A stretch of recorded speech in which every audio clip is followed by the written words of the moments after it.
So hello, what's up mga J-Vlog? Welcome ulit sa panibagong video at sa video na to, ayan mag-unbox tayo ng isang very interesting na super budget smartphone ngayong 2024, ang Itel P55 4G. Maganda kaya to? Tara mga J-Vlog, check natin.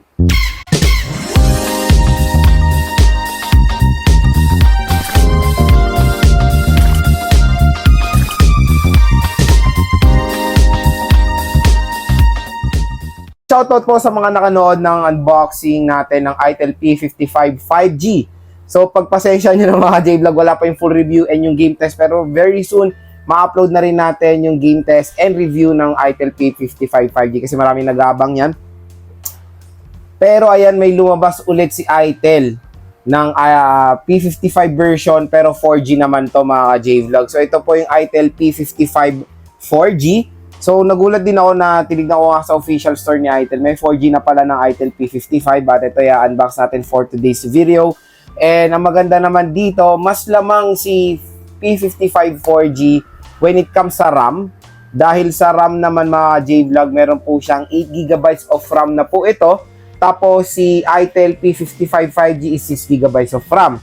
Hindi rin po sila nagkakalayo ng presyo kaya marami paniguradong malilito or maguguluhan kung ano bang bibilin, magpo 4G ba sila or 5G.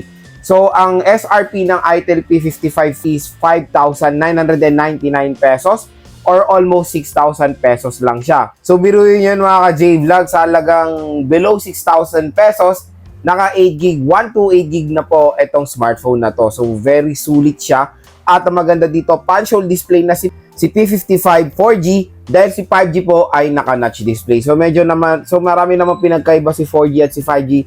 Stay tuned dahil gagawa tayo ng phone comparison about dyan. So yun, ang maganda rin dito, binili ko to sa Shopee. Pag sa Shopee nyo to binili sa official store ni Itel, minsan makukuha nyo po to ng mas mababa sa kanyang SRP. So nakuha ko to ng mas mababa at gumamit tayo ng napakalupit na voucher ni Shopee na less 1,200 pesos off. So, nasa 4 plus na siya, 4,500 kasi hindi 5,999 yung presyo nito sa Shopee. Mas mababa pa, kasi gumamit pa tayo ng voucher. Kaya nasa below 4,500 ko na lang nakuha itong Itel P55 5G. So, napakasulit. Pero, quick reminder lang, very limited lang po yung voucher ni Shopee. Isang beses lang pwede magamit yan, kaya isipin nyo na mabuti kung anong gusto nyo biling smartphone. Kasi okay na okay yung voucher na ma-offer ni Shopee. Ang laki po ng discount na makukuha nyo, kumbaga. At kung interesado kayo dito sa Itel P55 5, dito sa Itel P55 4G, huwag kayo mag-alala, ilalagay ko po yung link nito sa description. Ang maganda kasi dito mga J-Vlog is fast charging na rin siya, 18W fast charging with 5,000 mAh battery capacity, malaki rin naman siya, at 9Hz screen refresh rate. Okay? So tara mga J-Vlog, at ang color pala na i-unbox natin for today is Aurora Blue. So tara mga ka-J-Vlog, samahan nyo kayo unbox itong napalupit na budget smartphone ngayon ni Itel, ng Itel P55 4G. So ito yung box ng Itel P55 4G. So yun, nakakatuwa naman na meron ng 4G version ng Itel P55. So blockbuster kasing Itel P55 5G dahil sa kanyang powerful chipset, the MediaTek Dimensity 6080. So yung chipset nito is the Unisoc chipset. So tingnan nyo to, very interesting. 24GB of RAM. Pero quick reminder lang mga ka-J-Vlog, ang totoong RAM lang nito is 8GB. 16GB is extended RAM yan. I think marketing getup lang yan dahil hindi naman malaking tulong talaga yung 16GB of extended RAM. For multitasking, medyo okay. Pero when it comes sa gaming, hindi. Kasi akala siguro nila, pag napansin nila yung 24GB na RAM, so akala nila okay na okay for gaming. Pero hindi nila alam, ang totoong pwede lang for gaming dyan is 8GB of RAM lang. So, 128GB of internal storage. Ayan, 18W fast charging. Sa likod, meron tayong mga specifications. So, open na natin. Ito maganda sa sticker ng Itel mga ka-J-Vlog na mapapansin yung nabuksan na yung package. So, pag tinanggal nyo itong sticker na to, nakita nyo may void na. So, inopen ko kasi to kasi in-order ko to sa Shopee for security reason din. So, pag tinanggal yung sticker na yan, magiging void na siya. So, pag may void na ganyan, ibig sabihin na open na siya. So, ako kasi inopen ko na to, kaya may ganyan na siya na void sticker. So, dito wala pa, tingnan nyo. Pag inalis nyo, ayan, meron ng void. So, ang galing. For security measures na rin, of course, when buying online, So, pag nakita nyo may void na ganyan na sticker, ibig sabihin na buksan na yung unit nyo. Okay? So, ugaliin yung video while unboxing ang inyong smartphone pag bumibili kayo sa Shopee para may proof kayo kung sakaling hindi cellphone ang laman. So, yan. Open na natin. So, ITEL P55 4G. Nice. So, ito na siya. 5,000 mAh, 18 watt fast charging. Okay. Dito na tayo sa content ng box. Nandito si Baby SIM eject tool. Meron tayong warranty card. And of course, present na present si Maring Jelly Case sa ating unboxing video. Tingnan nyo naman, nakakatuwa. Very affordable lang itong ITEL P55 4G. Kompleto recados tayo dahil present na present si paring earphone mga ka-J-Vlog sa ating unboxing video. So yan, nag-unite na ulit. May reunion tayo naganap. Si Maring Jelly Case at si paring earphone ay nagsama ulit sa isang video. So perfect na perfect, di ba? Okay na okay. USB Type-C na rin siya, good news, and of course, a power brick na, ayan, na maganda rin dito yung brick niya is 18 watts na, hindi 10 watts ang nilalagay. Kasi ibang brands, di ba, capable siya ng 18 watt fast charging, pero 10 watts ang kasama. Pero ito nakalagay naman dyan, no, 18 watt charger na ang kasama. So, all goods na yan. Perfect na perfect, kompleto recados tayo dito sa ITEL P55 4G. Nakakatuwa naman. At ito na yung smartphone. Alisin na natin yung kanyang plastic. Okay, tingnan na natin yung color ng ating ITEL P55 in Aurora Blue. So, in 3, 2, 1. Bam! So, yan. Maganda mga ka-J-Vlog itong Aurora Blue ng ITEL P55 4G. So, meron din sticker yung sa module niya. Protection. Sina rin natin. Ayan. So, ganda, no? Ganda ng design. So, nakakatuwa talaga yung mga Transsion smartphone. Ang gaganda ng design ngayon. So, 50 megapixel AI camera. So, dual camera lang siya. Ito ay flash yan. So, mukha talagang iPhone yung setup nito. And ang maganda dito, matte finish siya. Diba? So, designed by ITEL. Power. So, meron tayo dito matte finish na frame. All goods na all goods. Magaan in fairness. So, box type siya. Yun naman na maganda dito. And meron siyang premium design for me. Sa right side, nandito ang ating power button / fingerprint scanner and yung volume rocker. Sa taas naman ng smartphone, wala tayong makikita. Sa left side, nandito yung ating SIM tray. Tingnan natin kung ano ba yung SIM tray niya. So, tingnan natin yung SIM tray ng ITEL P55 4G. So, kung makikita nyo, nakakatuwa. Meron siyang, hindi siya hybrid SIM card slot, meaning pwede siya sa dual SIM at isang micro SD card ng sabay. Sa baba naman ng smartphone, nandito ang ating 3.5mm headphone jack, microphone, USB Type-C port, and yung speaker grills. Ito ang pinagkaiba nito sa 5G. Yung 5G notch display, dito sa ITEL P55 4G, punch hole po siya. So, meron na rin siyang pre-installed na screen protector out of the box. So, open na natin for the first time si ITEL P55 4G. Ayan. So, ITEL powered by Android. So, habang nag-open, testing natin si Maring Jelly Case. So, ayan. Si Maring Jelly Case. Ang ganda rin, no? So, compare natin yung color niya sa Infinix Hot 40i. So, ito yung color blue ng Infinix Hot 40i.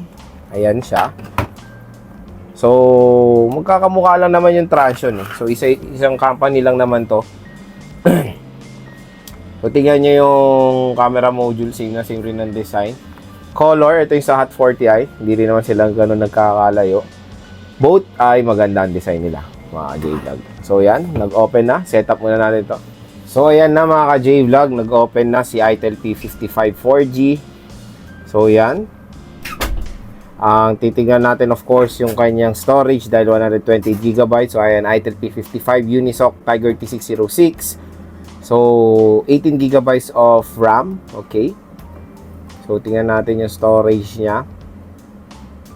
So, ang nagamit na is 20.50GB. So, malaki pa available storage is 100+GB pa. System storage na nakain niya is 19.98GB. So, yun, I think talaga pinaka-minimum na storage na pwede natin makuha or magamit talaga sa 2024 is 120GB na, lalo na pag gagamitin natin for gaming. So, sa display, let's see, meron siyang 90Hz screen refresh rate nga. So, magandang balita. Napakamurang smartphone merong 9/3 screen refresh rate para sa inyo. Si Itel P55 4G ay meron dual rear camera.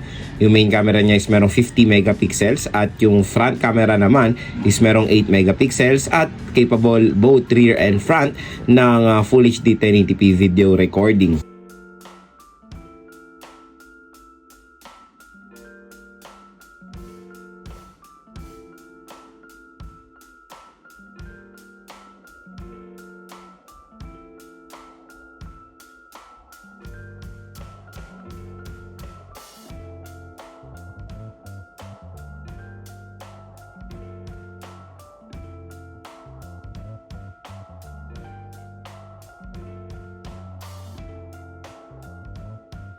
Sa screen naman, si Itel P55 4G ay merong 6.6 inches IPS LCD display na merong resolution na HD Plus 720 by 1612 pixels na support ang 9/3 screen refresh rate with 267 pixels per inch.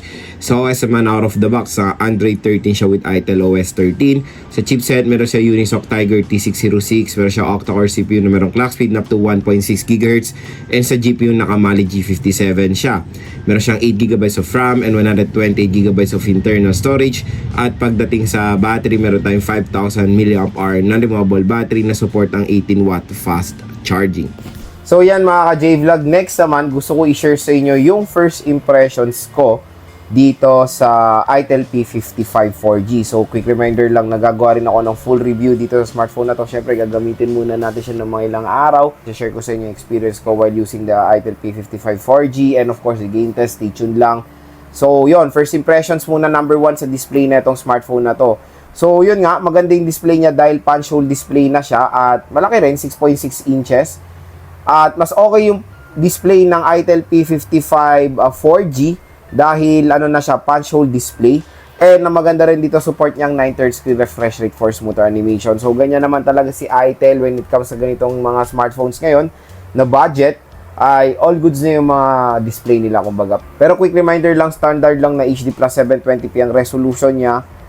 For me, okay naman yan dahil bumawi naman si Itel when it comes sa 9/3 screen refresh rate, pinunch hole naman na nila, at malaki rin naman yung screen size na ma-offer. And quick reminder lang, pag naka HD Plus 720p ka na resolution, mas tipid siya sa battery when it comes sa gaming. So pag sa budget talaga, budget smartphone, usually makikita talaga natin sa ganitong presyo ay nasa HD Plus 720p. Ilan-ilan pa lang mga brands ang nag-o-offer ng Full HD Plus 1080p resolution sa ganitong price segment kumbaga. Number 2 mga J-Vlog sa kanyang chipset. So yeah, ito na yung uso ngayon na chipset when it comes sa budget smartphone, the Unisoc Tiger T series. So buti naman 'di ba? Kasi before yung mga 2020, 2021, ilan-ilan pa lang ang naglalagay ng Unisoc chipset eh. Usually mga MediaTek and Snapdragon na mabababang version pag sa budget na sobrang sakit sa ulo, ang babagal, lalo na the MediaTek Helio P35 chipset. So super duper outdated 'yan. Grabe, sa mga ganito ngang smartphones nun, karamihan P35 ang nakikita ko. Pero ngayon, karamihan ang nakikita natin is Unisoc Tiger T series sa chipset. So, all goods yan chipset na yan for gaming sa budget segment. Budget segment tayo ang pinag-uusapan natin. So, nakapaglaro na tayo ng ilang beses sa chipset na yan sa mga iba't ibang smartphones. And, all goods naman siya for gaming, to be honest, when it comes to MFCOD, Genshin Impact pa, nakakagulat. Medyo kaya niya pa yun mga ka-J-Vlog, kaya sobrang nakakatuwa yung chipset nito. So snappy naman siya at paniguradong hindi po ito mabagal. So number 3 naman is RAM at ROM. Below 6K, 8GB 128 nang na-offer. So ako, kung may papansin niyo, sobra ako natutuwa na sa mga ganitong presyo, 8GB 128 na. Kasi syempre nasasaksihan ko na yung evolution or yung innovation ng mga smartphones nung simula ako nagre-review ng tech. So, 2018, sa ganitong presyo, usually 32GB, 2GB of RAM. Ngayon, 8GB 128 na, ganitong presyo, di ba? So, nakakatuwa talaga innovation kasi sa ganitong presyo nakakuha na tayo ng 8GB 128 na RAM at ROM. Pero yun, syempre, sa OS kasi, pabigat din ng pabigat, mga games, pabigat ng pabigat, kaya nagre-require ng mga malalaking storage. Kaya yung 64GB ngayon ay super duper, hindi na po perfect fit sa ganitong presyo na 6,000 pesos. Number 4 po sa kanyang battery. So, the battery, pinaka-minimum na talaga yan. Let's face it, the 5,000 mAh battery capacity na trend sa mga budget smartphone. Even sa mid-range, yan na talaga nakikita natin 5,000 mAh battery. Even sa mga flagship, di ba? So, yon 5,000 mAh battery, makunat naman to. Expect nyo na yan. And, ang maganda naman sa Itel P55 4G is fast charging siya. Fast charging naman siya na 18-watt fast charging. And, I think yan na talaga yung pinaka-minimum din na pwedeng malagay sa budget segment. 10 watts, wala na talaga yan. OLEDs na yan, mga J-Vlog. Super duper hassle na mag-charge sa ganyang charging rate. Lalo na pag i-charging yung 5,000 mAh na battery capacity. So, 18 watts, all goods. Mabilis naman yan dito sa Itel P55 4G. So, very convenient din. Number 5 at ang pinaka-last na design. So, syempre, ito yung una ring napansin ko dito sa Itel P55 is yung kanyang gorgeous design. So magkakamukha talaga ng mga design ngayon, to be honest. Ito, nandito yung yung Realme Note 50. So ito yung Realme Note 50. Bam! Itel P55. Bam! So when it comes sa camera module, magkakamukha lang, di ba? And sa mga Transsion, ganito talaga yung setup ng camera module nila. Itel, Tecno, and Infinix. Ganito na magkakamukha na yung mga camera module na for me maganda naman. Kasi nagbumuha siyang iPhone. So, pag ginanyan nyo, parang iPhone na gamit nyo, to be honest. And, yung kanyang frame, box type siya. Very lightweight. So, maganda po. Very premium naman tignan itong Itel P55 4G para sa akin. So, yun lang mga J-Vlog yung first... So, yun mga J-Vlog yung unboxing and hands-on natin sa Itel P55. Stay tuned po sa ating game test and review dito sa smartphone na to. At kung interesado kayo dito sa napakalupit na smartphone ngayon ni Itel, huwag na kayo magdalawang isip, ilalagay ko po yung link niya sa description, i-check out nyo na po yan.